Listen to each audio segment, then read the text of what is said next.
오늘의 말씀은 사무엘하 23장 13절부터 39절 말씀입니다. 할렐루야. 오늘 하루도 여러분 삶 가운데 하나님의 은혜와 평강이 함께하길 축복합니다. 사무엘하 23장 8절부터 39절까지는 다시 건드렸던 충성스러운 용사들의 명단을 길게 기록하고 있습니다. 어제 본문이었던 8절부터 12절까지의 말씀에서는 다윗의 첫 번째 용사 이야기로 다그온 사람 요셉 바세벳 혹은 에센 사람 아디노, 그리고 아와 사람 도대의 아들 엘라살, 그리고 하랄 사람 악의 아들 삼마에 대해서 소개하고 있습니다. 이 세 용사는 블레셋 족속과의 전쟁에서 혁혁한 전공을 세운 자들로 칭송을 받았습니다. 그리고 오늘 본문이 시작되고 있는 것입니다. 그 뒤에 다시 아둘람 굴에 있었을 때 베들레헴 샘물을 떠왔던 세 용사의 일화가 소개되고 있습니다. 이들은 다윗을 위해 목숨을 걸고 적진을 돌파해 물을 떠왔죠. 그러나 다윗은 그 물을 마시지 않고 하나님께 부어들었습니다. 무심코 던진 말 때문에 부하들이 생명을 잃을 수 있었음을 깊이 뉘우치고 그들의 피와 같은 물을 하나님께 전제로 부어드린 것입니다. 세 용사의 충성스러운 사랑의 행위와 다윗의 결심이 너무나도 귀합니다. 오늘날 교회 공동체는 이들처럼 서로의 마음을 깊이 헤아리고 충성과 헌신으로 서로 섬기는 관계를 세워나가야 할 것입니다. 바로 우리 교회가 그런 교회가 되었으면 좋겠습니다. 18절 19절 말씀에 보면 요압의 동생이었던 아비새는 창으로 300명을 죽일 정도로 뛰어난 용사였습니다.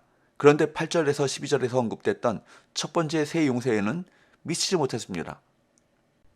본문을 계속해서 보면 다윗이 부하들의 기량을 정확히 파악해 각 사람에게 맞는 역할을 맡겠다는 것을 알 수 있습니다.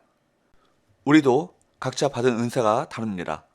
자신에게 주어진 은사가 무엇인지를 발견하고 그에 따라 사역해야 할 것입니다. 성령께서 주신 은사에 따라 맡겨진 사명을 헌신과 충성으로 감당할 수 있길 바랍니다. 20절에서 23절 말씀을 보면 요야다의 아들 브나야는 모압의 두 용사를 죽였고 사자를 쳐 죽이기도 했으며 창을 든 장대한 애굽 사람을 막대기로 상대해 죽이기도 했습니다. 다윗은 그를 시대 대장으로 삼았습니다. 하나님은 당신의 일꾼에게 이렇게 도움이 되는 동역자들을 보내주십니다. 그러므로 우리는 그들에게 적합한 일을 맡기고 서로 믿고 동역하는 관계를 이루어 나가야 할 것입니다. 마지막 24절에서 39절 말씀에서는 30인 용사들의 이름을 기록하고 있습니다. 이 명단을 통해 다양한 지파와 다양한 지역에서 용사들이 동용되었음을 볼 수 있습니다. 이처럼 출신과 배경은 다르지만 하나님 나라를 위한 같은 목적 아래 그 어떤 차별과 편견 없이 공평하게 등용된 것입니다. 하나님의 공동체는 서로에 대한 차별 없이 서로의 모습이 다름을 그대로 인정하고 협력해 나가는 열린 공동체가 되어야 할 것입니다.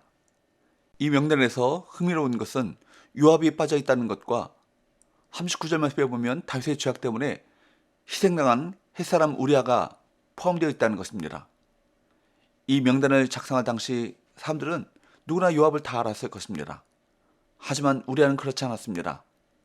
기록되지 않으면 잊힐 이름이었을 것입니다. 사무엘서 저자가 우리아를 마지막에 넣은 것은 그 이름과 아울러 다윗의 범죄를 함께 기억하게 하기 위한 것입니다.